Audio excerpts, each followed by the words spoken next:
నడిపించండి, నేర్పించండి నాయన.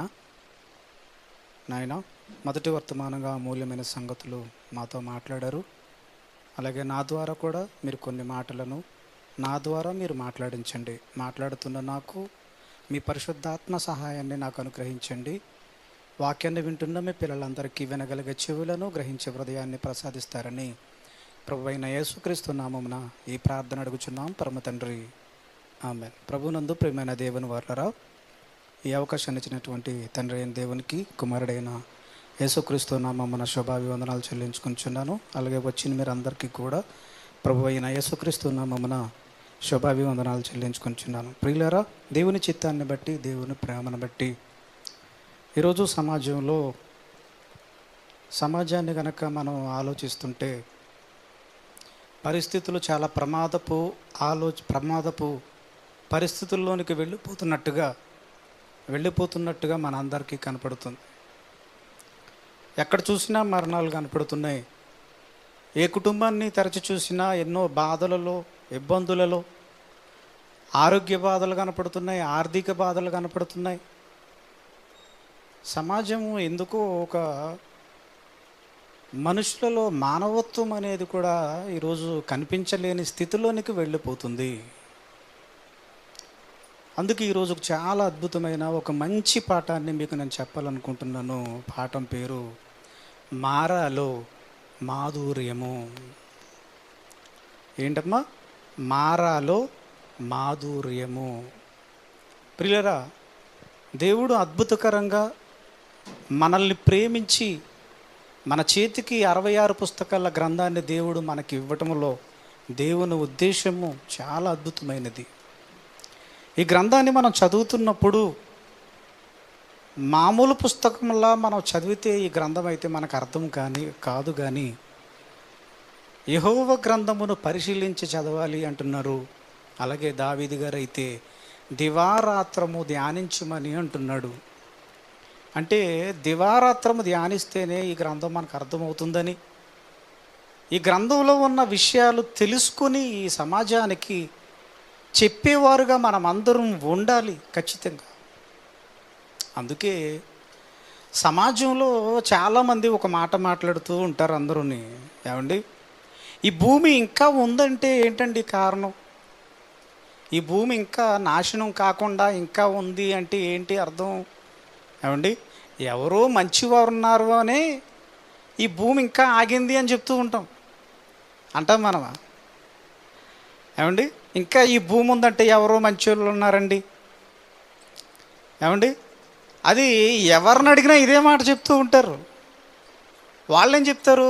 నిజమేనండి, ఎవరో మంచి వాళ్ళు ఉన్నారండి. ఈ మీడియా అందరూ ఒక ఆలోచన చేసి ఏం చేశారంటేనే అందరినీ ఇంటర్వ్యూ చేయడం మొదలుపెట్టారు. ఏంటండి, ఎవరో మంచివారు అంటున్నారు కదా, ఎవరో మంచివారు అని ప్రశ్నించడం మొదలుపెట్టారు. అందరూ వాళ్ళు చెబుతున్న ఆలోచనలో, వాళ్ళు మాట్లాడుతున్న విధానం అయితే ఒక్కటే కనపడుతుంది. ఎవరో మంచివారుగా మాట్లాడుతున్నారా తప్ప మంచివాడుగా నేనెందుకు ఉండాలన్న ఆలోచన ఎవరికి కనపడదు. ఏమండి, ఈ ప్రశ్న ఎవరిని అడిగినా ఎవరో మంచివారు. ఇంతకీ ఎవరు మంచివారు? ఏమండి, ఎవరు మంచివారుగా ఉన్నారు? మనుషులైతే దీనిని ఎవరు అంచనా వెయ్యలేకపోయారు కానీ పరలోకంలో ఉన్న దేవుడైతే మాత్రం అంచనా వేసి మనుషుల మనస్తత్వాన్ని ఆలోచించి ఒక నిర్ణయానికైతే దేవుడు వచ్చేసాడు. ఏంటది? నోవహు జల ప్రళయంలో మనుషుల హృదయాలను స్కాన్ చేసి నరుల హృదయాలోచనలు చెడ్డవి, మనుషులు మంచివారు కాదంటున్నాడు ఆయన. మనిషి వాళ్ళందరూ చెడ్డవాళ్ళే, బాల్యం నుంచే పాడైపోతున్నారు వీళ్ళంతా. దేవుడు స్కాన్ చేస్తే దొరికిన వాడెవరు? నోవహు గారు దొరికారు. మనుషులందరూ ఎలా మారిపోయారు? దుర్మార్గంలో మారిపోయారు. ఏమండి, పాపంలోకి వెళ్ళిపోతుంది సమాజం. కానీ దేవునికైతే దొరికాడు, నోవహుకు దొరికాడు, పాత నిబంధనలో దొరికాడు. అలా యేసుక్రీస్తు కాలానికి వస్తే మరలా యేసుక్రీస్తు వారు ఏమంటున్నాడు, నోవాహు కాలంలో ఎలా అయితే ఉందో, అంటే ఈ కాలంలో చూస్తే కూడా మనుషులు ఎలా ఉన్నారు, ఎవరో మంచివారుగా ఎవరు కనబడటం లేదు. ఏమండి, నీతిమంతులుగా ఎవరు కనిపించటం లేదు. అందుకే దేవుడు నోవాహు జలప్రళయంలో తీసేయాలనుకున్నాడు. దేవుడు అబ్రహాముకి ఒక వాగ్దానం చేశాడు. నేను వాగ్దానం చేశాను, నీకు పాలు తేనెలు ప్రవహించే దేశానికి నువ్వు వెళ్ళాలి అని. కానానుకి ప్రయాణం కట్టేలా చేశాడు దేవుడు. ఎవరిని విడిచిపెట్టి బయలుదేరిపోయాడు? బంధువుల్ని విడిచిపెట్టాడు, ఆస్తులను వదిలిపెట్టాడు. ఏమండి, అందరినీ విడిచిపెట్టి వెళ్ళిపోయాడు. ఎక్కడికి?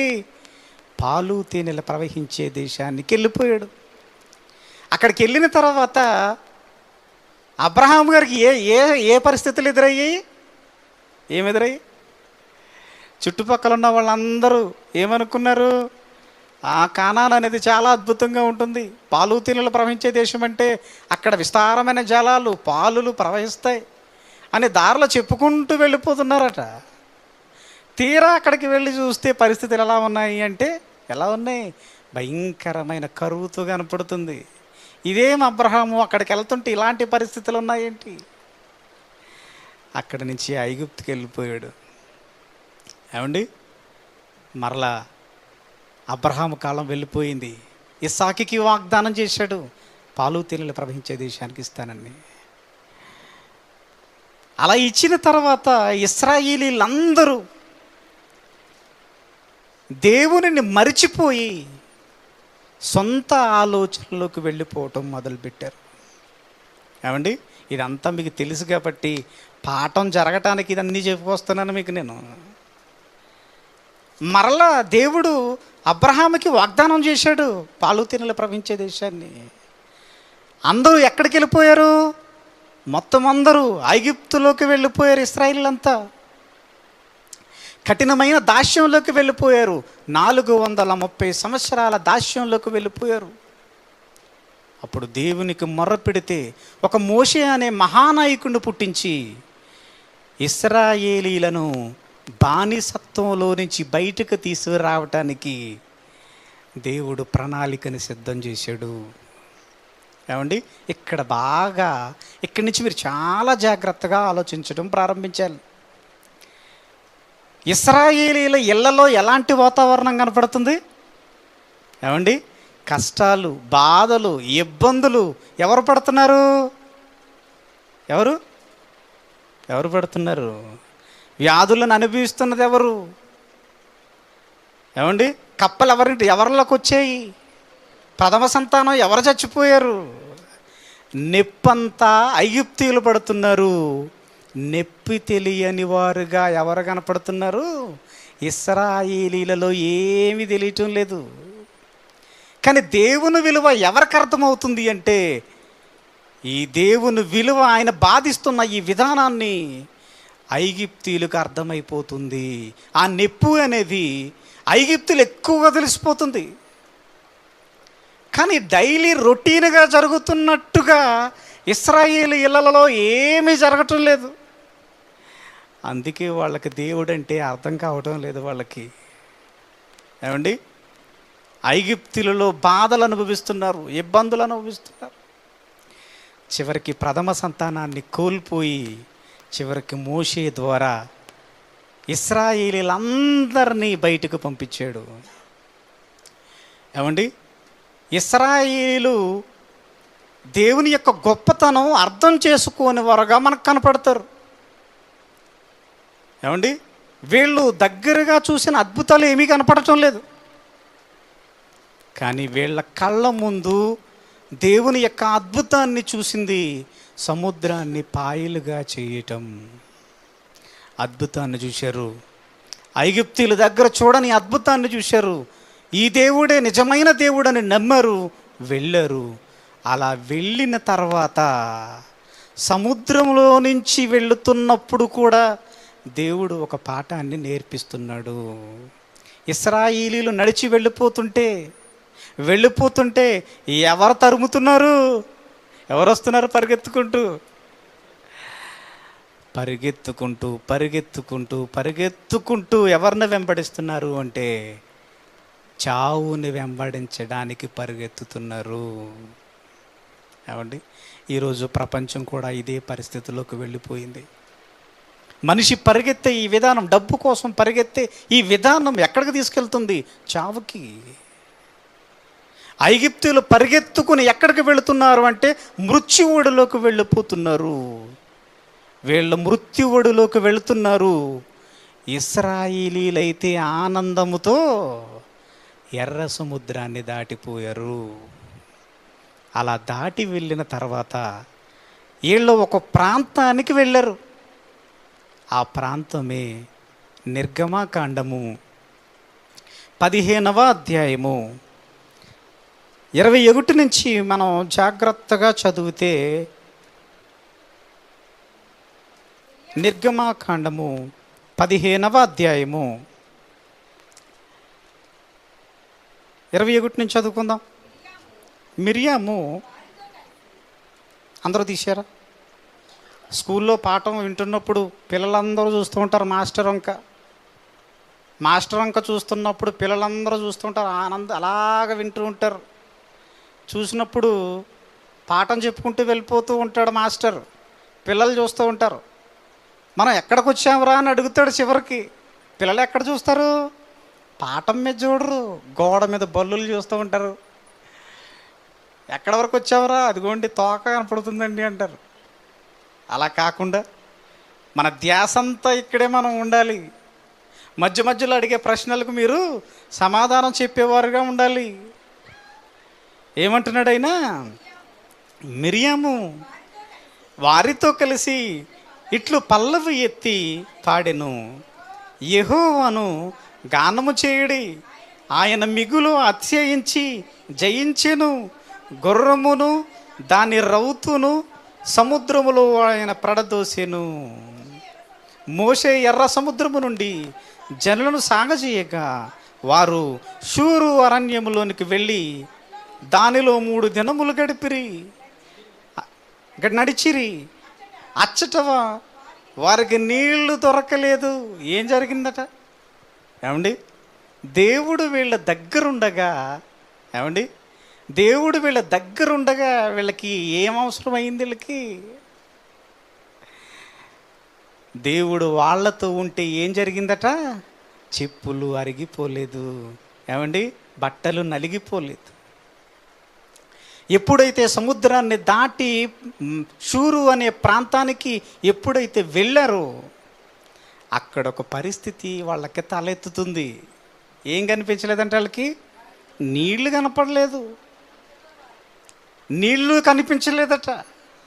ఏమండి, ఈ షూరు అనే ఈ ప్రాంతంలో నీరు కనిపించలేదంటున్నాడు.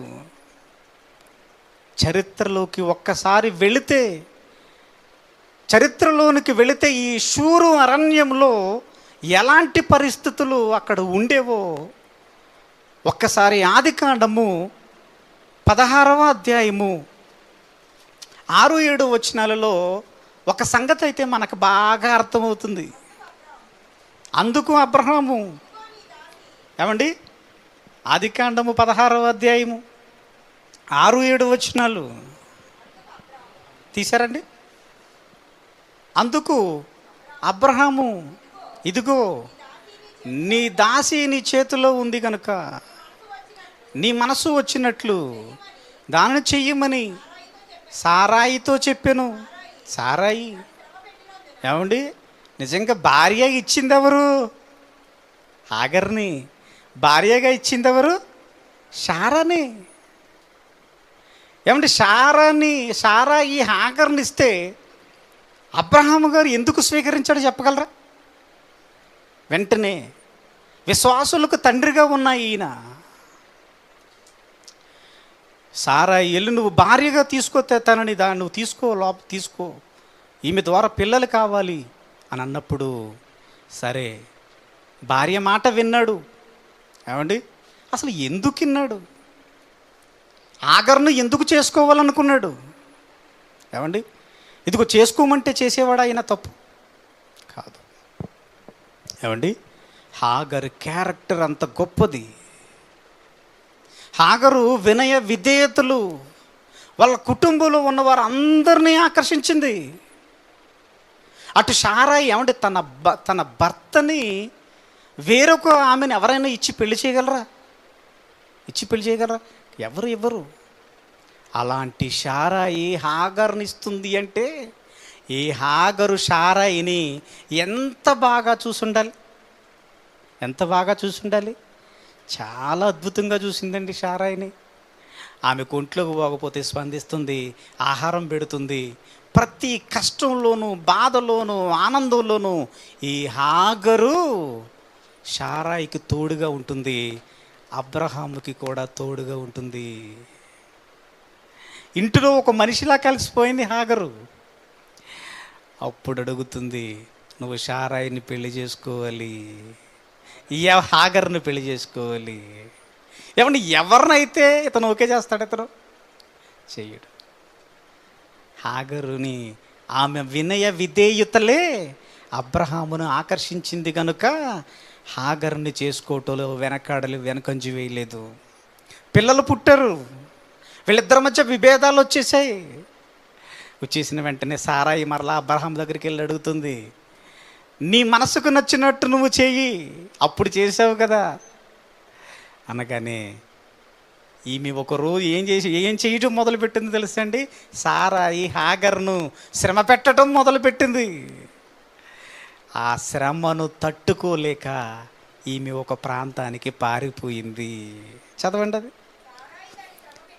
సారాయి తనను శ్రమ పెట్టినందున అది ఆమె యొద్ద నుండి పారిపోగా యెహోవా దూత అరణ్యములో నీటి బుగ్గ యొద్ద అనగా శూరు మార్గములో బుగ్గ యొద్ద ఆమెను కనుగొని ఎక్కడుందండి ఇల్లు? శూరు అరణ్య మార్గంలో ఏమున్నాయి? నీటి బుగ్గలు ఉన్నాయి. నీటి బుగ్గలు అంటే నిత్యము ఊరే నీరు. శూరు అరణ్య మార్గంలో నీటి బుగ్గలు ఉన్నాయి, నీటి నిల్వలు ఉన్నాయి. కానీ ఈ శూరు అరణ్యములో ఇశ్రాయేలీయులు వెళ్ళేటప్పటికీ వీళ్ళకి ఏం కనపడలేదు? నీటి నిల్వలు కనపడలేదు. ఎందుకు కనిపించలేదు? అదంతే అంటారా? ఎందుకు కనిపించలేదో మరలా నిర్గమకాండంలోకి వెళ్ళి మనం చదువుకుంటూ వెళితే అద్భుతంగా దేవుడు మనతో మాట్లాడతాడు. చూడండి 22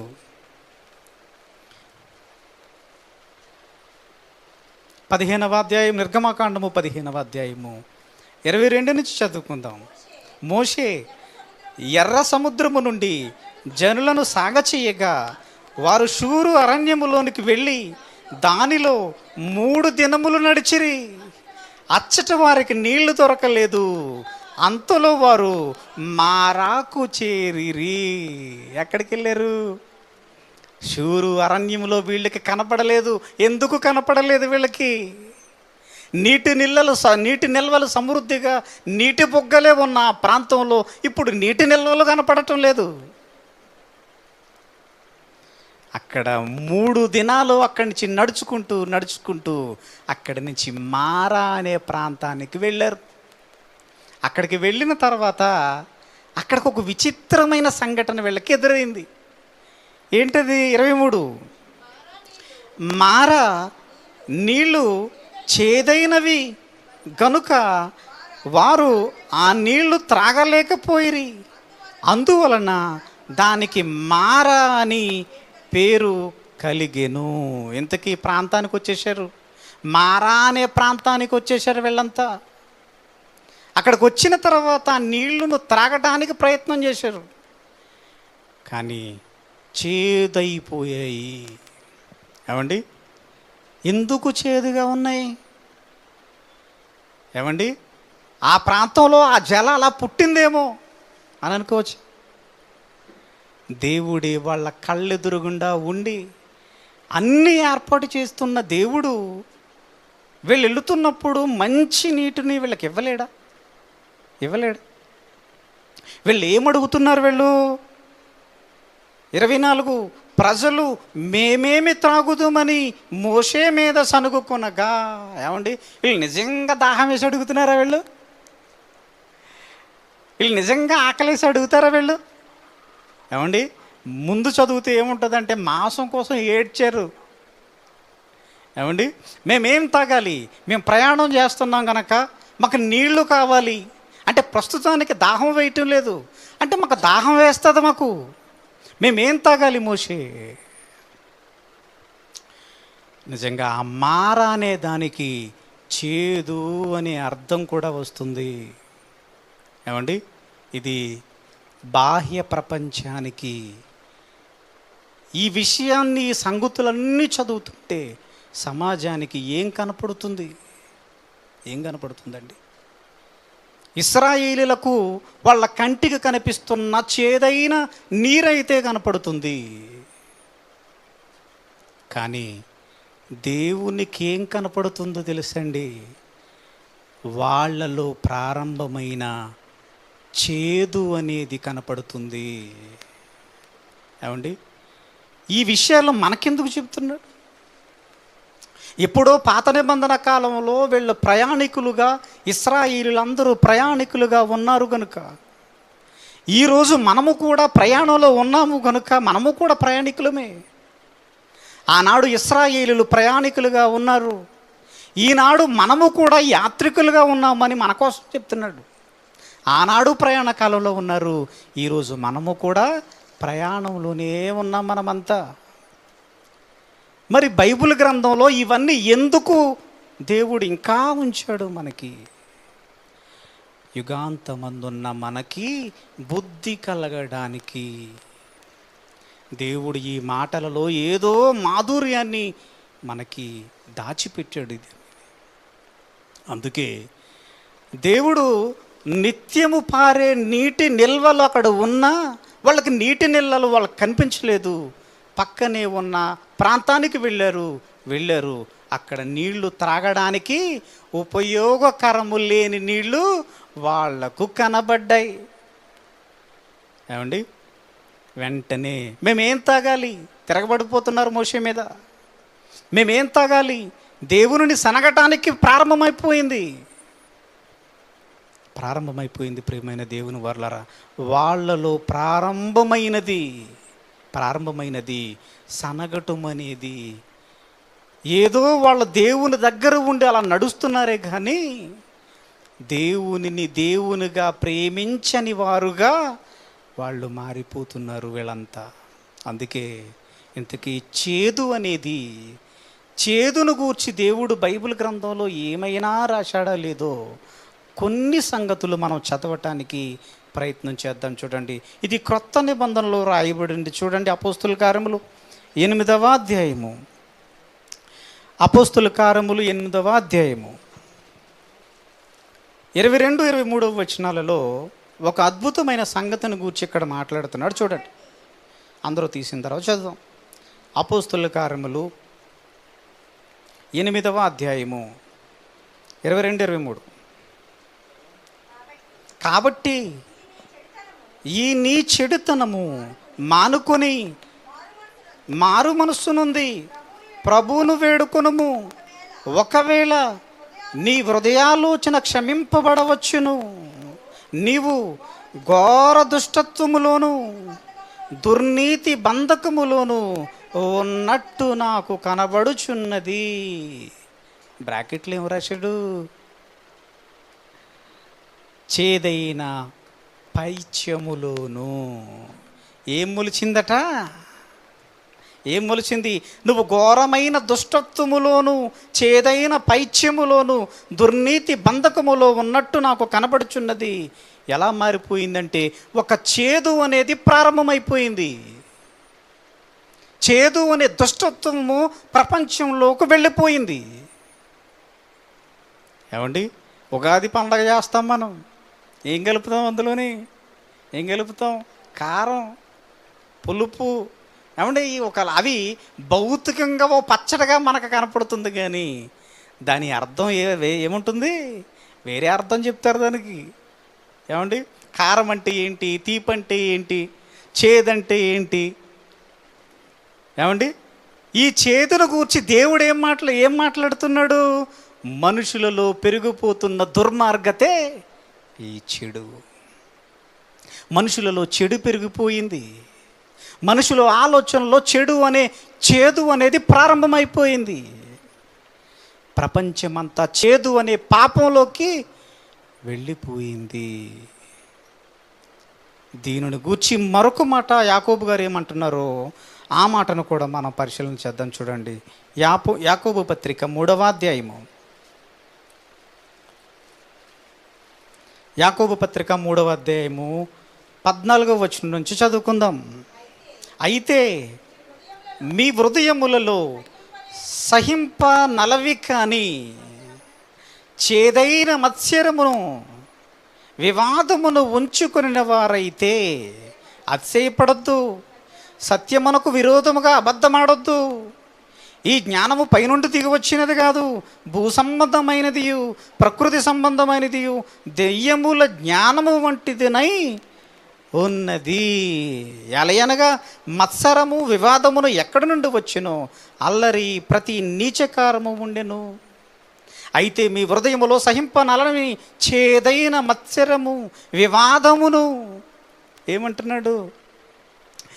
మనుషులలో ఏం ప్రారంభమైపోతుంది ప్రియమైన దేవుని వారలారా? చేదు ప్రారంభమైపోతుంది, దుర్మార్గము పెరిగిపోతుంది, పాపము పెరిగిపోతుంది. ప్రజలలో ప్రేమలు ఉండటం లేదు, మనుషుల మధ్య ప్రేమలు ఉండటం లేదు. ఎలాంటి ఆలోచనలకు వెళ్ళిపోతుంది? ఈ ప్రపంచం ఎక్కడికి వెళ్ళిపోతుంది?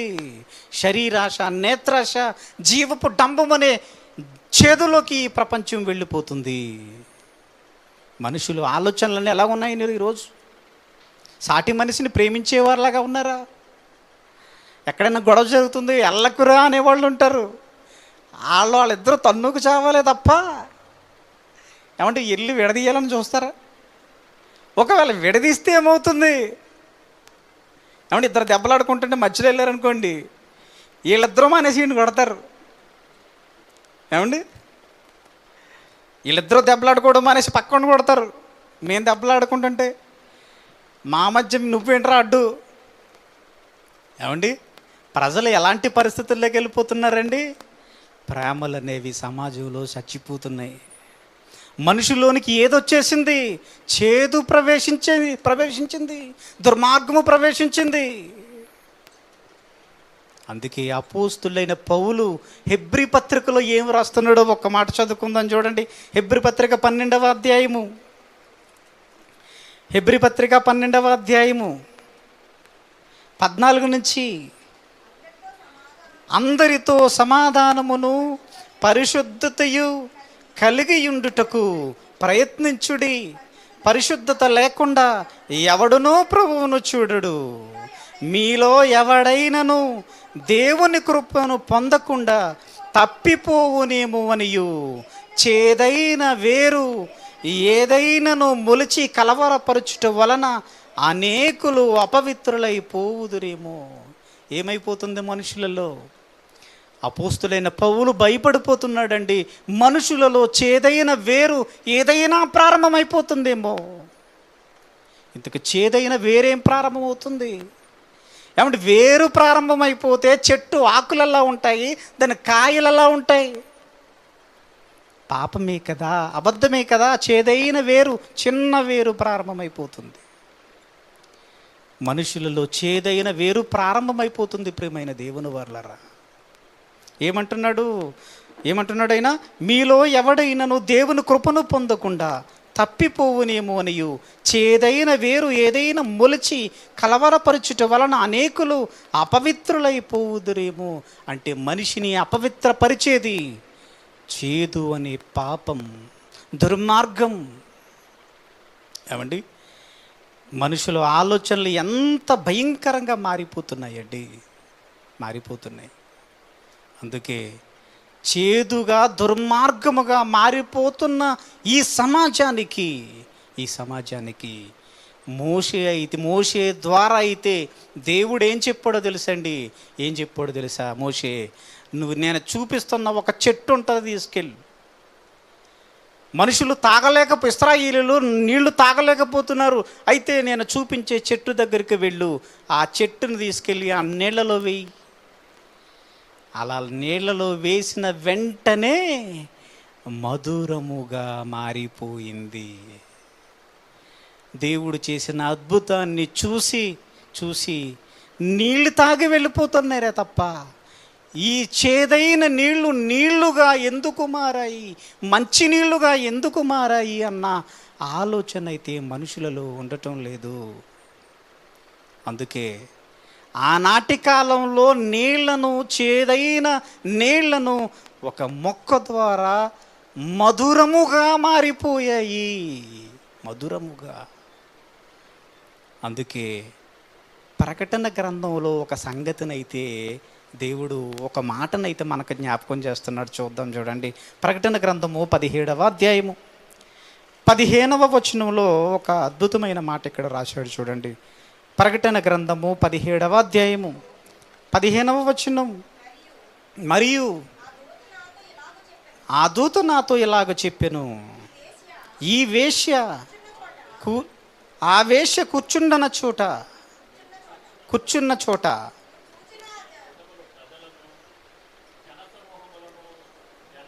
నేను తీసుకుని చదువుకోవాలా? చెప్పండి పని.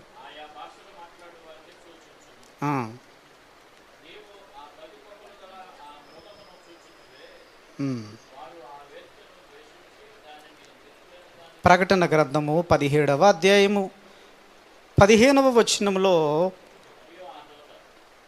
మరియు ఆ దూత నాతో ఇలాగూ చెప్పెను, ఆ వేశ్య కూర్చున్న చోట నువ్వు చూచిన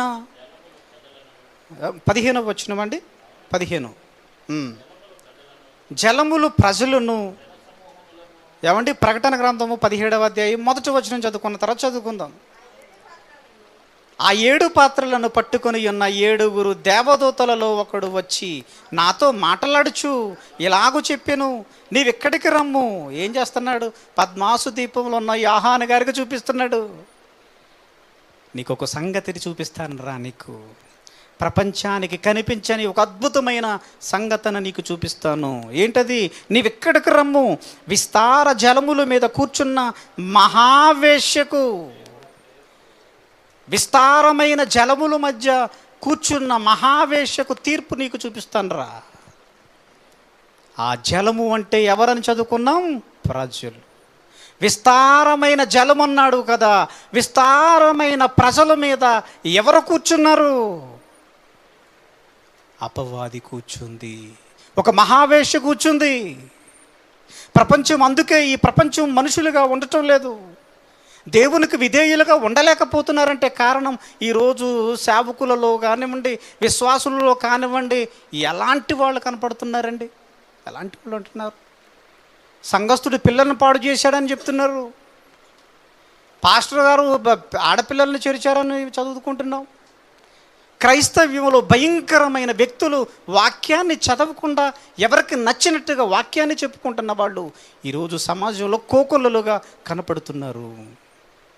క్రైస్తవ్యంలో మంచివాళ్ళు కనపడటం లేదు, లోకంలో మంచివాళ్ళు కనపడటం లేదు. ఎందుకు కనపడటం లేదు తెలుసా అండి? విస్తారమైన జలముల మీద వేశ్య కూర్చుంది, అపవాది కూర్చుంది. అందుకే మనుషులలో దుర్మార్గులుగా మారిపోతున్నారు, మనుషులు పాపం చేసేవారుగా కనపడుతున్నారు. అపవిత్రమైపోయింది, చేదైపోయింది, విస్తారమైన జలాలు చేదైపోయాయి. దేవుని అద్భుతాన్ని చూసిన ఇశ్రాయేలీయులు మారా అనే ప్రాంతానికి వచ్చారు. చేదైన నీళ్లు కనపడుతున్నాయి. ఇశ్రాయేలీయులందరికీ కనిపిస్తున్నది ఏంటో తెలుసండి? చేదైన నీరు కనపడుతుంది, కానీ దేవునికి మాత్రం ఏం కనపడుతుందో తెలుసండి? మనుషులలో పెరిగిపోతున్న చేదు దుర్మార్గము కనపడుతుంది. ఆ దుర్మార్గం, అక్కడ చేదైన నీళ్లు మధురంగా మారడానికి ఒక చెట్టేస్తే, ఈరోజు విస్తారమైన జలముల మీద అపవాది కూర్చుంది కదా. దుర్మార్గతలో ఈ ప్రపంచం వెళ్ళిపోయింది కదా. ఈ చేదును చంపాలి అంటే, ఈ వేశ్యను చంపాలి అంటే మధురమైనది ఈ ప్రపంచం మీద వేయాలి. ఏంటది? కీర్తనల గ్రంథం 19వ అధ్యాయము 101 నుంచి చదువుకుంటే చాలా అద్భుతంగా ఉంటుంది. ఇక్కడ అందరూ తీసిన తర్వాత, నేను కూడా తీసుకున్న తర్వాత చదువుకుందాం. కీర్తనల గ్రంథము 119వ అధ్యాయము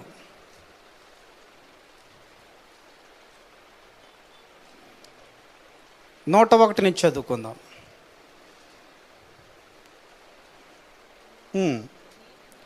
నేను నీ వాక్యమును అనుసరించినట్లు దుష్ట మార్గములన్నిటిలో నుండి నా పాదములు తొలగించుకొనుచున్నాను. నీవు నాకు బోధించితవు గనక నీ న్యాయ విధుల నుండి నేను తొలగకపోయి ఉన్నాను. నీ వాక్యములు నా జిహ్వకు ఎంతో మధురములు, అవి నా నోటికి తేనె కంటే తీపిగా ఉన్నవి. నీ ఉపదేశము వలన నాకు వివేకము కలిగెను. ఏం జరుగుతుంది ఇక్కడ? మనుషులలో పెరిగిపోతున్న దుర్మార్గం. చేదైన నీళ్లను మధురంగా చెయ్యటానికి ఒక చెట్టు వేస్తే చేదుగా మారిపోయిన ఈ ప్రపంచానికి మధురమైన వాక్యాన్ని ఈ ప్రపంచం మీద చల్లాలి. చల్లితే ఏమవుతుంది?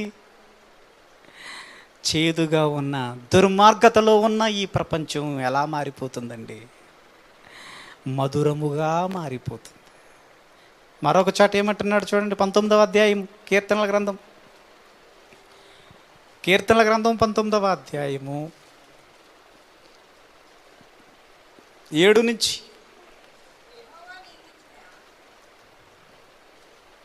19వ అధ్యాయము 7. యెహోవా నియమించిన ధర్మశాస్త్రము యథార్థమైనది, అది ప్రాణమును తెప్పరిల్ల చెయ్యను. యెహోవా శాసనము నమ్మదగినది, అది బుద్ధిహీనులకు జ్ఞానమును పుట్టించును. యెహోవా ఉపదేశములు నిర్దోషమైనవి, అవి హృదయమును సంతోషపరచును. యెహోవా ఏర్పరిచిన ధర్మశాస్త్రము నిర్మలమైనది, అది కన్నులకు వెలుగిచ్చును. యెహోవా యందైన భయము పవిత్రమైనది, అదే నిత్యము నిలుచును. యెహోవా న్యాయములు విధులు సత్యమైనవి, అవి కేవలము న్యాయమైనవి. అవి బంగారము కంటెను, విస్తారమైన మేలిమి బంగారము కంటెను కోరదగినవి. తేనె కంటెను, జుంటె తేనె దారల కంటెను మధురమైనవి. ఏమైపోతుందండి? విస్తారమైన ఈ ప్రపంచం మీద ఎవరు కూర్చున్నారు? అపవాది కూర్చుంది. అపవాది కూర్చుందంటే ఏం కూర్చుంది? దుర్మార్గం. మనుషులలో దుర్మార్గం, మనుషులలో అపవిత్రత, చేదైన వేరు ప్రపంచంలోకి మొలిచిపోయింది. చేదుని చంపడానికి దేవుడిచ్చిన అద్భుతమైన వరమే మధురమైన దేవుని వాక్యం. ఈ వాక్యము విన్న వాళ్ళు ఎలాంటి స్పందన ఇస్తారండి? ఎలాంటి స్పందన? వాక్యం అర్థం కాని వాళ్ళు ఏదో తల దులుపుకొని పోతారు. ఏమండి, ఈ మధురం వాళ్ళకి అర్థం కాక ఏదో చెప్పాడండి, మాకేమో బుర్రకెక్కలేదనే వాళ్ళు కొంతమంది ఉన్నారు. ఏమండి, వస్తున్నారు వెళ్ళిపోతున్నారు. అన్ని సంఘాల్లో జరిగేదేది. వచ్చి వెళ్ళిపోయే పద్ధతి. ఒక 5 నిమిషాలు ఎక్కువైందంటే సీరియస్గా చూస్తారా ఎవరంక? సంఘ కాపరంక. ఏమండి, ఇలాంటి వాళ్ళకి వాక్యము మధురమని అర్థం కాదండి, అర్థం కాదు. ఎందుకని? నీలో చేదు అనేది ప్రారంభమయ్యింది కనుక. ఈ మాటలు నీకు మధురము అనిపించటం లేదంటే, తేనె కంటే తీయనైనదిగా నీకు ఈ మాటలు నీకు అనిపించటం లేదంటే, నీకు ఈ మాటలు తేనెలా మధురంగా నీకు అనిపించలేదు నీకు. మరి ఎలా ఉన్నాయి ఈ మాటలు? ఇంకా చేదులాగే కనపడుతున్నాయి. ఇశ్రాయేలీలందరూ వాళ్ళ తాగటానికి వాళ్లకు పనికిరాని నీళ్ళైతే కనపడ్డాయి, కానీ దేవునికైతే ఏం కనపడింది? వాళ్ళలో పెరిగిపోయిన చేదు కనపడింది. దేవునికి కోపం వచ్చేసిందండి. కోపం వచ్చిన వెంటనే ఆయన రియాక్షన్ ఎలాగ ఉందో, ఎంత భయంకరంగా ఉందో ఒక్కసారి మరలా నిర్గమకాండంలోకి వెళ్ళిపోదాం. 15వ అధ్యాయము ముగించుకుందాం. నిర్గమకాండము 15వ అధ్యాయము 24వ వచనాన్ని చదువుదాం. ప్రజలు మేమేమి త్రాగుతామని మోషే మీద సనుగుకొనగా, ఇంతకు చేదైన నీళ్లు కనపడగానే వీళ్ళు ఏం చేస్తున్నారు? దేవుని మీద. ఏమండి, వీళ్ళు మోషే మీదనా సనుగుతున్నారు వీళ్ళు? మోషే మీద సనుగుతున్నారు వీళ్ళు. ప్రతి క్షణం వాళ్ళ కదలికలను అబ్జర్వ్ చేస్తున్నా పరలోకంలో ఉన్న దేవుడు రియాక్ట్ అయిపోతున్నాడు. ఆయన మోషే మీద కనిపిస్తున్న మోషే మీద వీళ్ళు తిరగబడుతున్నారేమో అని అనుకుంటున్నారు. వీళ్ళు కాదు, వీళ్ళు తిరుగుబాటు చేస్తున్నది దేవుని మీద తిరుగుబాటు చేస్తున్నారు. వీళ్ళు ఏమంటున్నారు? వీళ్ళు ప్రజలు మేమేమి త్రాగుదామని మోషే మీద సనుగుకొనగా అతడు యెహోవాకు మొర్రపెట్టెను. అంతటి యెహోవా అతనికి ఒక చెట్టును చూపెను. అది ఆ నీళ్లలో వేసిన తర్వాత నీళ్లు మధురములాయెను. అక్కడ ఆయన వారికి కట్టను విధిని నిర్ణయించి అక్కడ వారిని పరీక్షించి నీ దేవుడైన యెహోవా వాక్కును. ఏమండి, నిజంగా దేవుడు సీరియస్ అయిపోయి ఏమంటున్నాడు తెలుసండి? మీలో చేదు అనేది ప్రారంభమైంది. ఆ చేదు పోవాలంటే ఏం చేయాలో తెలుసండి?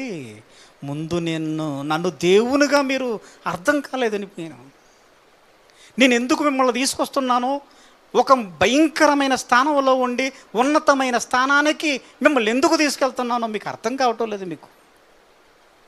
మీ మీద నాకు ఒక ప్రణాళిక ఉంది.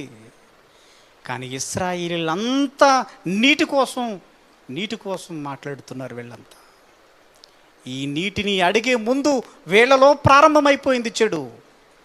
వెంటనే దేవుడు రియాక్ట్ అయ్యి ఏమంటున్నాడు? ముందు మీలో చెడును తీసేయండి. ఆ చెడును తీయాలంటే మీరు ఏం చేయాలో తెలుసా? మీలో ధర్మశాస్త్రాన్ని పెట్టాలి, దేవుని వాక్యాన్ని పెట్టాలి. దేవుడు చాలా సీరియస్ అయిపోయాడండి బాబు. నిజంగా ఆనాటి కాలంలో దేవుని విలువ అర్థం చేసుకోలేదు ఇశ్రాయేలీలు. అందుకే అరణ్యంలో రాలిపోయారు. మధురమైన ఒక చెట్టు నేశారు, మధురమైన పానీయాన్ని తాగారు, వెళ్ళిపోయారు. విస్తారమైన ప్రజల మధ్య మహావేశ్య కూర్చుంది. ఈ మహావేశ్యను చంపాలి అంటే ఇదిగో నా కుమారుడైన యేసుక్రీస్తును మధురమైన ప్రజలలో వేస్తున్నాను నేను. ఇదిగో ఆయన వెళ్ళిపోయాడా? మీకోసం ప్రాణం పెట్టాడా? అయితే ఆయన తర్వాత పరిశుద్ధాత్మను వేశాను, మధురమైన పరిశుద్ధాత్మను వేశాను ఈ ప్రపంచం మీదకి. నిజంగా ఆనాటి కాలంలో చేదైన నీళ్లు మధురంగా మారిపోయాయి. కానీ మధురమైన వాక్యాన్ని చేదైన వాటి మీద వేస్తున్నప్పుడు మరి ఎందుకండి మధురముగా మనుషులు మారటం లేదు? ఎందుకు మారటం లేదు? ఈ మధురములో, ఈ తీపులో ఏమన్నా ప్రాబ్లం ఏమన్నా ఉందనుకుంటున్నారా? అక్కడ మారిపోయింది. ఇక్కడ ఎందుకు మధురమైన మాటలను ఈ ప్రపంచం మీద వేస్తుంటే మనుషులు ఎందుకు మధురముగా మారటం లేదు? మనుషులలో ఎందుకు చేదును తీయటం లేదు? ఎందుకు తీయటం లేదండి? ఎందుకండి? నాశనానికి వెళ్ళిపోతుంది ఈ సమాజం. వాక్యము మధురంగా మనకు అర్థం కావటం లేదు. దేవుని విలువ మనకు అర్థం కావటం లేదు. అందుకే భయంకరమైన పరిస్థితులు ఈ సమాజం మీద తలెత్తిపోయాయి.